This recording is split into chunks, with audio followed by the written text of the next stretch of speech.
మహదేవుడి లీలా విలాసము, మహాశివ పురాణము, సచిత్ర నిత్య పారాయణ గ్రంథము, పంచముఖ పరమేశ్వరుడి అవతరణము.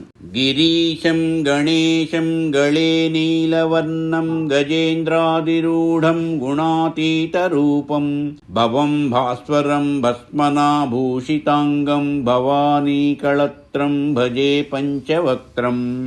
ఆకాశవాణి నుంచి దివ్యస్వరముతో మారుమోగుతున్న శివస్థుతిని ఏమాత్రము పట్టించుకోని బ్రహ్మ జ్వాలాస్తంభం యొక్క శిరోభాగాన్ని దర్శించడం ఎవరికీ సాధ్యం కాదు. తాను దర్శించానని చెబితే కాదనే వారుండరు. గండకీ పుష్పమునకు తోడుగా ఈ ధేనువుని కూడా సాక్ష్యమునకు ఒప్పిస్తే తనదే ఆధిపత్యము, తనకే అగ్రపూజ అని ఆలోచించి ధేనువుని కూడా కోట సాక్ష్యం చెప్పడానికి ఒప్పించాడు.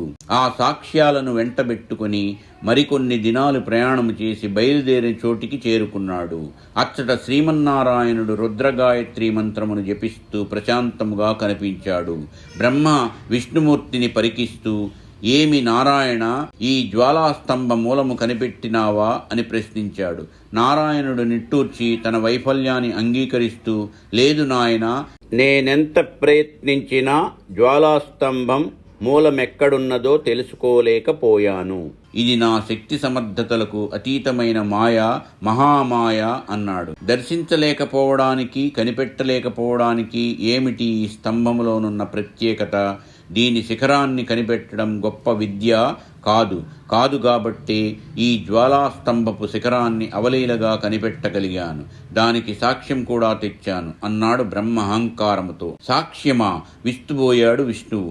బ్రహ్మ మందహాసం చేసి గండకీ పుష్పాన్ని చూపిస్తూ, ఇదిగో ఈ గండకీ పుష్పము ఈ జ్వాలాస్తంభం యొక్క శిఖరాగ్రభాగమునందున్న పూజా పుష్పము అని పరిచయం చేసి, ఓ కేతకీ పుష్పమా, ఈ జ్వాలాస్తంభం యొక్క శిఖరాగ్రభాగమునను నేను దర్శించిన మాట సత్యమే గదా అన్నాడు. గండకీ పుష్పము వెంటనే సత్యము సత్యము సత్యము అంటూ ముమ్మారు పలికి సాక్ష్యమిచ్చింది. బ్రహ్మ మందహాసం చేసి ధేనువును పరిచయం చేస్తూ, ఈ గోమాత పేరు ధేనువు. ఇది తన క్షీరధారలతో ఆ జ్వాలాస్తంభం యొక్క శిఖర అగ్రభాగమున క్షీరాభిషేకం చేసింది అని తెలిపి, ఓ ధేనువా, ఆ జ్వాలాస్తంభం యొక్క శిఖర అగ్రభాగమును నేను దర్శించిన మాట యథార్థమే గదా అని ప్రశ్నించాడు. ధేనువు ఆ ప్రశ్నకి సమాధానంగా అవును అన్నట్లు తల అని ఆడిస్తూనే అదే సమయంలో కాదు అన్నట్లుగా తన తోకని అడ్డంగా ఊపింది. బ్రహ్మ అహంభావంతో పక్కున నవ్వి, నారాయణ, ఇప్పుడు అర్థమైనదా? నీకన్నా, నా ఈ సృష్టి జీవులన్నింటికన్నా మన మధ్య పందెమునకు హేతువుగా ఉపయోగపడిన ఈ జ్వాలాస్తంభము కన్నా నేనే అధిక్యుడను. ఈ సకల చరాచర జగత్తునకు మూలపురుషుడును నేనే అన్నాడు గర్వముతో. మరుక్షణము ఒక్కసారిగా గాలి వీవన ఉద్ధృతమై పెనుదుమారంతో ప్రభంజనము వీచసాగింది.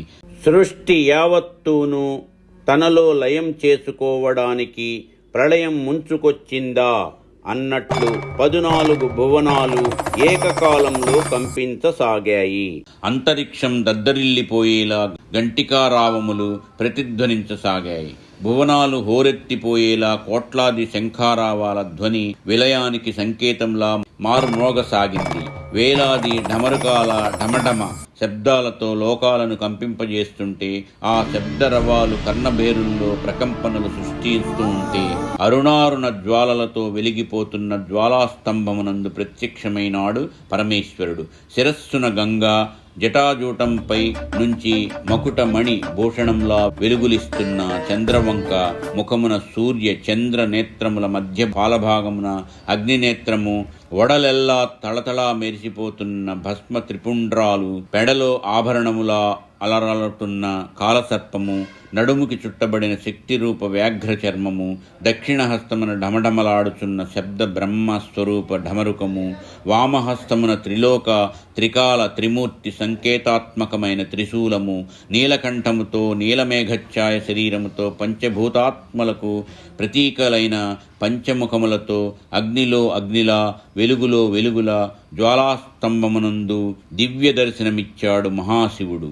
అత్యద్భుతము, అపురూపము, అపూర్వమైన దివ్య దేహ దర్శనంతో జ్వాలాస్తంభమందలి మహాజ్వాలలా ప్రకాశించాడు విశ్వ ఈశ్వరుడు. ఆద్యంతములు తెలియని ఆ జ్వాలాస్తంభమంతటా విశ్వేశ్వరుని విశ్వరూపం దివ్య తేజ విరాజితమై గోచరిస్తూ దిగ్భ్రాంతులను గావిస్తోంది. ఎవరా పంచముఖుడు? ఆ జ్వాలాస్తంభమునందు ఎందుకు అవతరించాడు? ఓం నమః శివాయ, ఓం నమః శివాయ, ఓం నమః శివాయ. సర్వం శ్రీ ఉమామహేశ్వర పరబ్రహ్మార్పణమస్తు. స్వస్తి. మా ఈ వీడియోలు మీకు నచ్చినట్లయితే please like, share and subscribe.